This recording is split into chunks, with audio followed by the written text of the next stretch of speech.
നമ്മുടെ മന്ത്രി ബിന്ദു കൃഷ്ണ വെള്ളാപ്പള്ളി നടേശനുമായി കൂടിക്കാഴ്ച നടത്തിയതും അനുഗ്രഹം തേടാൻ പോയതും അവിടെ പോയി കുമ്പിട്ട് നിൽക്കുന്നതുമൊക്കെയായ ചില ചിത്രങ്ങളാണ് കഴിഞ്ഞ 2-3 ദിവസമായി സോഷ്യൽ മീഡിയയിൽ സർക്കുലേറ്റ് ചെയ്യുന്നത്. അപ്പോൾ ഒരു UDF അധികാരത്തിലേക്ക് വരണമെന്ന് ആഗ്രഹിച്ച് അതിന് വോട്ട് ചെയ്ത ഒരുപാട് ആളുകൾക്ക് ഈ ഒരു വിഷ്വല് ഒരുപാട് സങ്കടപ്പെടുത്തിയിട്ടുണ്ടാകും. കാരണം വെള്ളാപ്പള്ളി നടേശനോടും അതുപോലെ അദ്ദേഹം പ്രതിനിധാനം ചെയ്യുന്ന ഐഡിയോളജിയോടും യുദ്ധം ചെയ്തിട്ടാണ് UDFും എന്ന് പറയുന്ന മുന്നണി ജയിച്ചത്. പ്രത്യേകിച്ച് 102 സീറ്റൊക്കെ കിട്ടാനുള്ള പ്രധാനപ്പെട്ട ഒരു കാരണം തന്നെ വെള്ളാപ്പള്ളി നടേശനായിരുന്നു എന്ന് അതിനുശേഷം പറയപ്പെടുന്നുണ്ട്. കാരണം CPM ഈ വിധം തോറ്റ് തുന്നം പാടാനുള്ള കാരണം വെള്ളാപ്പള്ളി നടേശനെ കൊണ്ടുപോയി നടന്നതാണ്. എനിവേ, ഇനി ഈ UDFിൻ്റെ ചില മന്ത്രിമാരിങ്ങനെ വരിക്ക് വരിക്ക് നിന്ന് നേരെ വെള്ളാപ്പള്ളി നടേശനെ അതുപോലെ സുകുമാരൻ നായരെ മതനേതാക്കന്മാരെ സാമുദായിക നേതാക്കന്മാരൊക്കെ കണ്ട് അനുഗ്രഹം തേടാൻ പോകുന്ന ഒരു പ്രവണത കുറേയായി നടന്നുകൊണ്ടിരിക്കുന്നുണ്ട്. ഇപ്പോൾ തെരഞ്ഞെടുപ്പ് കഴിഞ്ഞപ്പോഴാണ് അതിൻ്റെ സ്പീഡ് ഒന്നുകൂടി കൂടാൻ തുടങ്ങിയത്. ഇപ്പോൾ റീസെൻ്റായിട്ട് ബിന്ദു കൃഷ്ണ സന്ദർശിച്ചിട്ടുണ്ട്. അപ്പോൾ നമ്മൾ ബിന്ദു കൃഷ്ണനെ കുറിച്ച് പറയുമ്പോൾ ആളുകൾ മത്സരിച്ച് തോറ്റ് തൊപ്പിട്ട് അവസാനം സഹതാപ തരംഗം ഒക്കെ ഉണ്ടായി ജയിച്ചു വന്നൊരു MLA ആണ്. ഏതായാലും ജയിച്ച് വന്നപ്പോൾ തന്നെ ഭാഗ്യവശാൽ മന്ത്രിയാവാനുള്ള യോഗം ഉണ്ടായി. അങ്ങനെയുള്ളൊരു മന്ത്രി ഈ ഒരു വിഷ്വല് വെള്ളാപ്പള്ളി നടേശൻ്റെ മുന്നിൽ കൈകൂപ്പി നിൽക്കുന്നൊരു വിഷ്വൽ അടുത്തൊരു 5 വർഷത്തിന് ശേഷം അത് സർക്കുലേറ്റ് ചെയ്ത് കഴിഞ്ഞാൽ ഈ ഒരു വിഷ്വൽ മാത്രം മതിയാവും ആ ബിന്ദു കൃഷ്ണക്ക് ഒരു പരാജയം ഉണ്ടാകാൻ, പ്രത്യേകിച്ച് സോഷ്യൽ മീഡിയ കാലത്താണ്. അപ്പോൾ ഇനി നമുക്ക് സാമുദായിക നേതാക്കന്മാരെ കാണുന്നതും ആശീർവാദം വഹിക്കുന്നതും അതുമായി ബന്ധപ്പെട്ട ചില കാര്യങ്ങൾ പറയാം. UDF എന്ന് പറയുന്ന എല്ലാ കാലത്തും സാമുദായിക മുന്നണിയാണ്. ഒരു ക്രിസ്ത്യൻ ബെൽറ്റ് ഉണ്ടാവും, ഒരു നായർ ബെൽറ്റ് ഉണ്ടാവും, ഒരുപോലെ മുസ്ലിം ലീഗിൻ്റെ പിൻബലമുള്ളതുകൊണ്ട് ഒരു മുസ്ലിം ലീഗിൻ്റെ ബെൽറ്റ് ഉണ്ടാവും. അങ്ങനെയാണ് ഇത് വഹിക്കുന്നത്. കാലങ്ങളായിട്ടുള്ള മുന്നോട്ട് പോക്ക് തന്നെയാണ്. അതുകൊണ്ട് തന്നെ 2000-ന് ശേഷം കാര്യമായിട്ടുള്ളൊരു ഹൈ മൈലേജ് വിക്ടറി ഒന്നും ഉണ്ടായിട്ടുണ്ടായിരുന്നില്ല. ഒക്കെ ഒരു 60, 70, 71 കഴിഞ്ഞ 2011 ജയിക്കാൻ കഴിഞ്ഞു. ഇപ്പോൾ ഈ ആദ്യമായിട്ടാണ് ഇപ്പോൾ 102 എന്ന് പറയുന്ന ഒരു മാസി വിക്ടറി നേടാൻ കഴിഞ്ഞത്. അപ്പോൾ അതിൽ പ്രധാനമായിട്ടും പങ്കുവഹിച്ച പ്രധാനപ്പെട്ട ഒരു കാര്യം VD സതീശൻ്റെ ഈ സാമുദായിക നേതാക്കന്മാരുടെ തിണ്ണ നരങ്ങൂല, നിരങ്ങുന്നത് കോൺഗ്രസ്സുകാരുടെ ശൈലി അല്ല എന്നൊക്കെ പറഞ്ഞുള്ള ആ ഒരു ആർജവമായ ആ ശൈലിക്ക് കിട്ടിയ വോട്ടാണ് ഈ 102. അല്ലാതെ ഈ ജയിച്ചു വന്ന MLA-മാരുടെ ഒക്കെ പ്രവർത്തനം കൊണ്ടോ അല്ലെങ്കിൽ ഇവരുടെയൊക്കെ സംഘടനാ മികവ് കൊണ്ടൊന്നും ആൾക്കാർ ഇവർക്ക് വോട്ട് ചെയ്തതല്ല. അതുകൊണ്ട് തന്നെ കേരളത്തിലെ ആളുകൾക്ക് ഈ മതനേതാക്കന്മാരെ ഇങ്ങനെ ആസനം താങ്ങി നടക്കുന്ന ആൾക്കാരെ ഒട്ടും ഇഷ്ടമല്ല. മാത്രമല്ല അവരെന്തെങ്കിലും കാര്യങ്ങൾ കൽപ്പിച്ചാൽ അതങ്ങനെ ചെയ്യണമെന്ന് പറഞ്ഞാൽ അതിന് നേരെ ഓപ്പോസിറ്റ് ചെയ്യുന്നൊരു പ്രവണത നമ്മുടെ നാട്ടിലുണ്ട്. ഉദാഹരണത്തിന് ഇപ്പോൾ നമ്മൾ കുറച്ച് മുമ്പ് മരണപ്പെട്ടു പോയ PT തോമസ് ഒക്കെ ഉണ്ടായിരുന്നു. PT തോമസ് ഒക്കെ ഒരു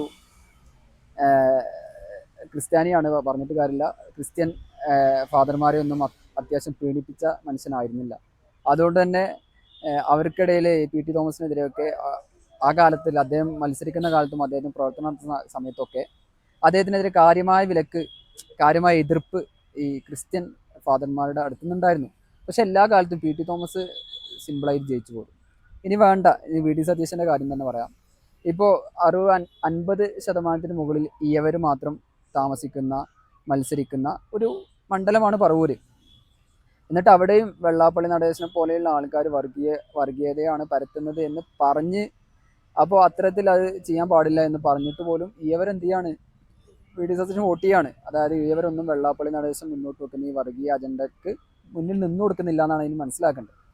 ഇത് ഏകദേശം ഇതിപ്പോൾ ക്രിസ്ത്യൻസിൻ്റെ കൂട്ടത്തിലോ ഹിന്ദുക്കളുടെ കൂട്ടത്തിലോ അല്ല, ഇത് മുസ്ലിം സമുദായത്തിൻ്റെ കൂട്ടത്തിലുണ്ട്. ഇപ്പോൾ ഉദാഹരണത്തിന് പറയുകയാണെങ്കിൽ മുസ്ലിം സമുദായത്തിൻ്റെ കൂട്ടത്തിൽ പ്രഷർ ഗ്രൂപ്പായി വരാറുള്ള ഈ ഒരു സമസ്ത വിഭാഗമാണ്. അപ്പോൾ അവരുടെ തന്നെ റീസെൻ്റായ ഹിസ്റ്ററി എടുത്ത് നോക്കിയാൽ ഇപ്പോൾ മണ്ണാർക്കാട് കഴിഞ്ഞ 2011 ഷംസുദ്ദീനെ തോൽപ്പിക്കാൻ വേണ്ടിയിട്ടുള്ള 2011 തോന്നുന്നു, അതോ 2016 ഷംസുദ്ദീനെ തോൽപ്പിക്കാനുള്ള മാരകമായ ശ്രമം നടത്തി. അവിടെ ഇറങ്ങി പ്രചരണം നടത്തി. പക്ഷെ കാര്യമായിട്ട് ഫലമൊന്നും ഉണ്ടായില്ല. അത് സിമ്പിളായി ഷംസുദ്ദീൻ ജയിച്ചു പോയി.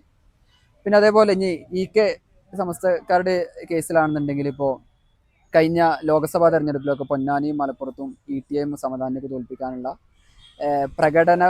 പ്രകടമായ രൂപത്തിലുള്ള പ്രവർത്തനങ്ങളൊക്കെ പല സംഘടന ജീവികളായ കുറേ ആളുകൾ നടത്തിയിട്ടുണ്ടായിരുന്നു. പക്ഷെ ആൾക്കാർ അതൊക്കെ തിരസ്കരിക്കുകയാണ് ചെയ്യുന്നത്. അതായത് ഇവരുടെ സംഘടനാ പ്രവർത്തനം ഈ മതസാമുദായിക നേതാക്കന്മാർ രാഷ്ട്രീയത്തിൽ ഇടപെടുന്നതും രാഷ്ട്രീയത്തിനെ കുറിച്ച് സംസാരിക്കുന്നതിനോടൊന്നും പൊതുജനങ്ങൾക്ക്, അതായത് ഒരു വലിയൊരു വോട്ട് ബാങ്ക് ഇവരെ പിന്തുണക്കുന്നതല്ലാത്ത വലിയ വോട്ട് ബാങ്ക് ഉണ്ട്. അപ്പോൾ അവരുടെ വോട്ട് കിട്ടിയാൽ മതി. കാരണം രാഷ്ട്രീയത്തിൽ പ്രവർത്തിക്കുന്നത് എന്തിനാണ്? ഫൈനലി നമ്മളൊക്കെ മത്സരിക്കുന്ന തെരഞ്ഞെടുപ്പിൽ ജയിക്കാൻ വേണ്ടിയിട്ടാണ്. തെരഞ്ഞെടുപ്പിൽ ജയിക്കുക, അധികാരത്തിലേക്ക് വരിക എന്നുള്ളതാണ് അൾട്ടിമേറ്റ് രാഷ്ട്രീയത്തിൽ പ്രവർത്തിക്കുന്നതിൻ്റെ പ്രധാനപ്പെട്ട ഇൻറ്റൻഷൻ. അല്ലാതെ ഇവരുടെ എല്ലാവരുടെയും കാലിൽ നിന്ന് അനുഗ്രഹം ആശീർവാദം നേടി എന്താ സമൂഹത്തിലെ ഏറ്റവും വലിയൊരു ഔന്നത്യം നേടിയ ഒരു മനുഷ്യനായി മാറാനൊന്നുമല്ലല്ലോ. ഫൈനലി നമുക്ക് എന്ത് ചെയ്യണം, തെരഞ്ഞെടുപ്പ് ജയിക്കണം എന്നുള്ള.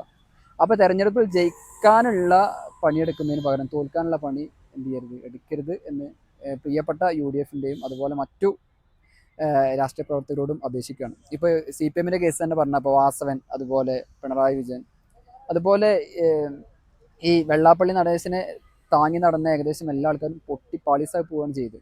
അപ്പോൾ അത് മനസ്സിലാക്കുക. പിന്നെ മാത്രമല്ല ഇപ്പോൾ അതുപോലെ ഹെയ്റ്റ് ട്യൂബേഴ്സ്, അതായത് ഇപ്പോൾ വെള്ളാപ്പള്ളി നടേശൻ നന്നായിട്ട് ഹെയ്റ്റ് പറയുന്ന ആളാണ്. ഇപ്പോൾ സുകുമാരൻ നായരനെ റീസെൻ്റായിട്ട് ചില പ്രസ്താവനകൾ നടത്തിയെങ്കിൽ പോലും നമുക്ക് NSS ഒന്നുകൂടി ഒരു സമദൂര സിദ്ധാന്തം ഫോളോ ചെയ്യുന്ന ആളാണ്.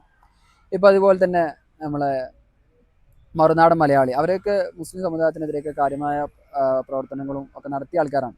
അപ്പോൾ ആ സമയത്ത് ഈ ചേലക്കരയിൽ രമ്യ ഹരിദാസ് മത്സരിക്കുന്ന സമയത്ത് ഈ എന്താ മറുനാടൻ മലയാളിക്ക് അയാൾക്ക് എന്ന് ഇൻ്റർവ്യൂ നടത്തുകയും അയാളുടെ ആശീർവാദം തേടുകയും അയാൾ മുഖേന PR വർക്ക് നടത്താൻ ശ്രമിക്കുകയും ചെയ്ത രമ്യ ഹരിദാസ് തോറ്റത് അത്യാവശ്യം വോട്ടിനാണ്. 26,000 വോട്ടിന് തോറ്റിട്ടുണ്ട് എന്നാണ് എനിക്ക് തോന്നുന്നത്. എനിവേ അത്യാവശ്യം വോട്ടിന് തോറ്റിട്ടുണ്ട്. അപ്പം അന്നും ഇത് സർക്കുലേറ്റ് ചെയ്തിരുന്നു. കാരണം ഇവരെന്ത് ചെയ്യാണ്, ഈ മറുനാടിനെ പിന്തുണക്കുന്ന ആളാണ് രമ്യ ഹരിദാസ് എന്നുള്ളൊരു ആ ഒരു മെസ്സേജ് ഈ സോഷ്യൽ മീഡിയയിൽ സർക്കുലേറ്റ് ചെയ്തിരുന്നു. അതേ മെസ്സേജ് ഭാവിയിൽ കാരണം ഇത് സോഷ്യൽ മീഡിയ കാലമാണ്, സ്വാഭാവികമായിട്ടും ആളുകൾ എന്ത് ചെയ്യും, ഇതൊക്കെ ഓർത്തിരിക്കും. അവർ ഇനി അടുത്ത തെരഞ്ഞെടുപ്പ് മത്സരിക്കുമ്പോൾ വെള്ളാപ്പള്ളി നടേശൻ്റെ മുഖവും അവിടെ പോയി തല കുമ്പിട്ട് നിൽക്കുന്നതും അവിടെ ഭാര്യയുടെ മുന്നിൽ തലകൂപ്പി നിൽക്കുന്നതൊക്കെ എന്ത് ചെയ്യും, സർക്കുലേറ്റ് ചെയ്തു വരും. അത് ഫൈനലി അവർ തിരിച്ചടിയാവാനുള്ള എല്ലാ സാധ്യതയുണ്ട്. എത്രയൊക്കെ മികച്ച പ്രവർത്തനം വകുപ്പ് തലത്തിലും മന്ത്രി എന്ന നിലയ്ക്ക് നടത്തിയാലൊന്നും ഇത് ഈ ഒരു ചാണകം ചാരിയ ചാണകം മണക്കുന്നു പറയുന്ന പോലെ ആ ഒരു സ്മെല്ലവിടെ അവശേഷിക്കും. അപ്പോൾ അതുകൊണ്ട് ഇത്തരം പ്രവർത്തനങ്ങൾ നടത്തുന്നവർ ജാഗ്രത പാലിക്കുക. പിന്നെ 102 എന്ന് പറയുന്ന ഹൈ മെജോറിറ്റി UDFിന് കൊടുക്കാനുള്ള കാരണം തന്നെ സാമുദായിക നേതാക്കന്മാരുടെ തെണ്ണിറങ്ങേണ്ട ആവശ്യം രാഷ്ട്രീയ പാർട്ടികൾക്കില്ല എന്നുള്ള വ്യക്തമായ മെസ്സേജാണ്. അപ്പോൾ ആ മെസ്സേജ് മാൻഡേറ്റ് മനസ്സിലാക്കിയിട്ട് മുന്നോട്ട് പോയാൽ UDFിനും അതുപോലെ അതിൻ്റെ അനുഭാവികൾക്കും ഇനിയും ഒരു 5 വർഷം കൂടി നിങ്ങൾക്ക് ഭരിക്കാം കിട്ടിയാൽ. അതല്ലെങ്കിൽ അധികമൊന്നും പ്രതീക്ഷിക്കേണ്ട. നേരത്തെ CPM 35 ഒതുങ്ങാനുള്ള പ്രധാനപ്പെട്ട കാരണം ഇതൊക്കെ തന്നെയാണ്. അപ്പോൾ ഏകദേശം ഒരു സെറ്റ് മനസ്സിലായല്ലോ. പിന്നെ VD സതീശനെ കുറിച്ച് പറയുമ്പോൾ VD സതീശൻ്റെ അടുത്ത് വന്ന് അങ്ങോട്ട് വന്ന് BJDSൻ്റെ തുഷാർ വെള്ളാപ്പള്ളി വന്നതുമായി ബന്ധപ്പെട്ട് പറയുന്നുണ്ട്. അതും ഒരു തെറ്റൊന്നുമല്ല. കാരണം അദ്ദേഹം ഒരു പബ്ലിക് ഫിഗറാണ്, പബ്ലിക് ഓഫീസ് തുറന്ന് ഓപ്പണായി നിൽക്കുന്ന ആളാണ്. സ്വാഭാവികമായിട്ട് അവിടേക്ക് വരുന്ന ഗസ്റ്റുകളെ സ്വീകരിച്ചിരിക്കുക, സംസാരിക്കുക, പോവുക. അതിനപ്പുറം അവരുടെ അടുത്ത് പോയി അവരുടെ അരമനയിലേക്കും അവരുടെ സ്ഥലങ്ങളിലേക്കൊക്കെ പോയി അവരുടെ ആശീർവാദമൊക്കെ വാങ്ങുന്നതിനോടാണ് സാധാരണ എതിർപ്പ്, വിയോജിപ്പ് പ്രകടിപ്പിക്കേണ്ടത്. അതിപ്പോൾ എല്ലാ വിഭാഗത്തിലും ഇത്തരത്തിലുള്ള പുഴുക്കുത്തുകളുണ്ട്. അപ്പോൾ അത് ശ്രദ്ധിച്ചിട്ടില്ല എന്നുണ്ടെങ്കിൽ രാഷ്ട്രീയത്തിൽ ഇനിയും സമയം ഉരുളും. 5 വർഷം കഴിഞ്ഞാൽ വീണ്ടും മത്സരിച്ച് എന്തെങ്കിലും ആവണ്ടേ.